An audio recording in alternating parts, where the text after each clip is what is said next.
Selamat pagi, izin saya menyampaikan presentasi UTS Perekonomian Indonesia semester genap tahun ajaran 2025-2026 dengan dosen eh, Bapak Abdul Razak SEMM pada kelas MJ404.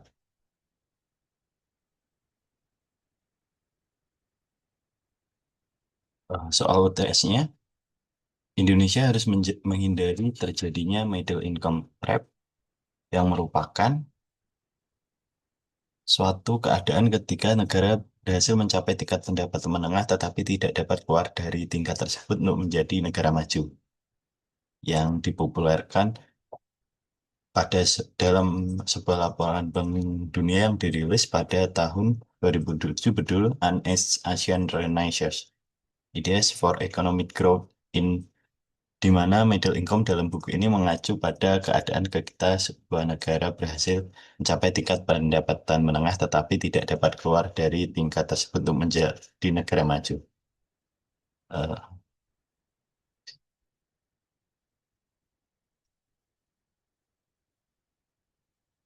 eh, Indonesia masuk kategori upper middle income.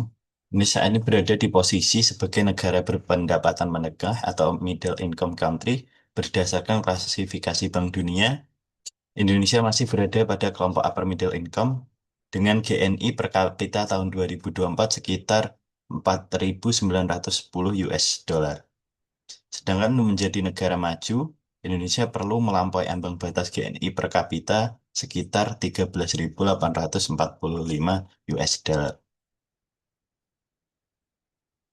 Strategi atau kebijakan Indonesia yang untuk menjadi negara maju yaitu eh, apabila Indonesia tetap tanpa menerapkan strategi yang tepat, maka Indonesia akan terjebak dalam middle income trap, di mana kondisi pertumbuhan ekonomi lambat ketika negara lagi tidak lagi mampu bersaing atas dasar upah murah, akan tetapi belum cukup produktif untuk bersaing dalam inovasi dan teknologi tinggi.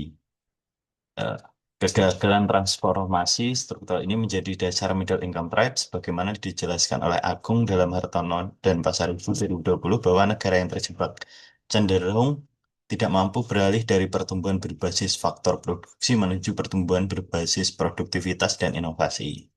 Sehingga pemerintah Indonesia perlu menerapkan strategi yang tepat berdasarkan ketiga aspek yang terdiri dari kebijakan fiskal, kebijakan moneter, dan kebijakan utang luar negeri untuk menjadi negara maju atau high income country. Eh, Berikut adalah peta strategi tiga aspek kebijakan untuk menghindari middle income dan menuju Indonesia negara maju. Yang pertama, kebijakan fiskal, perlu adanya belanja produktif dan pajak, kemudian reformasi perpajakan dan PNBP, investasi R&D dan pendidikan, belanja infrastruktur, dan perlindungan sosial adaptif. Sedangkan untuk kebijakan moneter yaitu em, menjaga inflasi rendah dan stabil, inklusi keuangan digital, nilai tukar yang kompetitif, dan pasar modal dalam negeri. Kemudian kebijakan utang luar negeri yang selektif dan produktif harus harus lebih selektif, sumber harus diversifikasi, rasio utang terkendali di bawah 40%, substitusi utang domestik ke SPN dan obligasi daerah, sehingga transformasi struktural menuju ekonomi berbasis inovasi dan nilai tambah yang tinggi.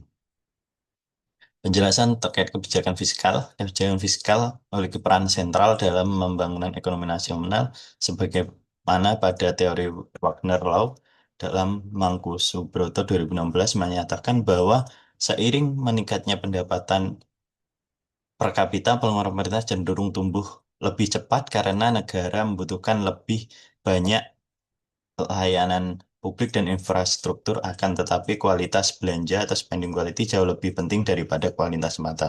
Sehingga pemerintah Indonesia perlu menerapkan strategi seperti transformasi belanja dari konsumtif ke produktif, reformasi perpajakan untuk memperluas basis fiskal, belanja sosial berbasis produktivitas atau social investment, kemudian desentralisasi fiskal yang berdampak.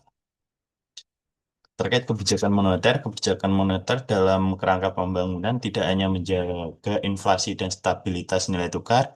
Menurut Schumpeter G. 1911 dalam Ningsih El Aksani NA dan Dila 2023 menyatakan bahwa layanan yang disediakan oleh sistem finansial seperti mobilisasi tabungan, evaluasi proyek, pengelolaan risiko, memonitor manajer, dan memfasilitasi transaksi sangat penting untuk inovasi teknologi dan pengembangan.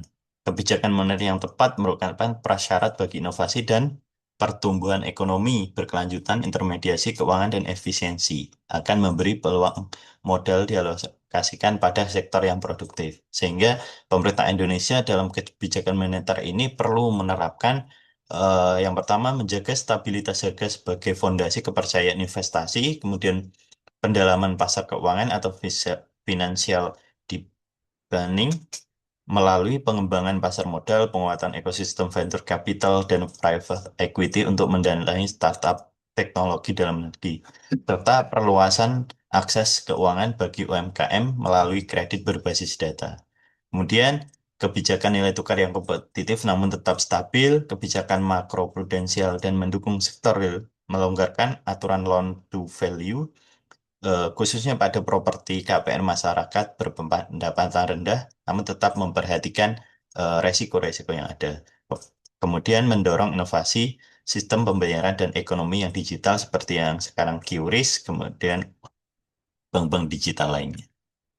Untuk kebijakan utang luar negeri, menurut teori debt overhang, Krugman dalam Basri dan Raharja 2010 menjelaskan bahwa akumulasi utang yang berlebih justru menghambat pertumbuhan karena investor khawatir bahwa hasil investasi akan tersedot untuk pembayaran utang.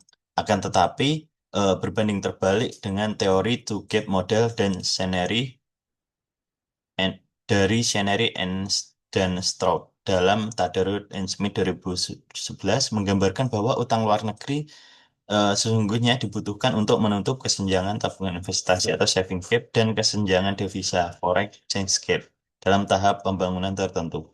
Faktor utamanya adalah bagaimana utang dikelola dengan baik dan digunakan untuk hal-hal yang produktif. Nah, strategi yang perlu dilakukan oleh pemerintah Indonesia untuk utang luar negeri yaitu prinsip utang produktif di mana utang konsumsi dan utang konsumsi dialihkan menuju investasi yang transformatif, diversifikasi sumber pembiayaan dan instrumen utang, pengelolaan risiko utang atau mismatch mata uang dan jatuh tempo, transparansi dan tata kelola uang, kemudian mendorong utang dan investasi langsung atau FDI, investasi yang masuk ke sektor sektor teknologi tinggi, manufaktur canggih, dan ekonomi digital. Perbaikan iklim investasi secara sistem dengan melakukan deregulasi perizinan, kepastian hukum melalui hak kekayaan intelektual.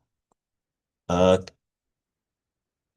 Ketiga kebijakan tersebut harus berjalan secara bersamaan sehingga perlu adanya koordinasi kebijakan yang kuat antar kementerian dan lembaga terkait. Mengacu pada kerangka polis mix yang dikemukakan Warjio dan Juhroh 2019, sinergi antara kebijakan fiskal ekspansif berkualitas, kebijakan moneter yang akomodatif namun tetap menerapkan kehati-hatian, serta pengelolaan utang yang produktif dan terukur merupakan kombinasi yang optimal untuk mendorong pertumbuhan ekonomi yang berkelanjutan dan inklusif. Indonesia memiliki modal yang kuat meliputi jumlah penduduk yang produktif yang cukup besar, sumber daya alam yang melimpah, dan pasar domestik yang besar. Akan tetapi, tanpa adanya transformasi struktural yang ditopang oleh kebijakan fiskal, moneter, dan pengelolaan utang yang tepat, modal tersebut tidak dapat membawa Indonesia keluar dari middle income trap. Demikian presentasi dari saya. Eh, Semoga bermanfaat untuk semuanya. Terima kasih. Wassalamualaikum warahmatullahi wabarakatuh.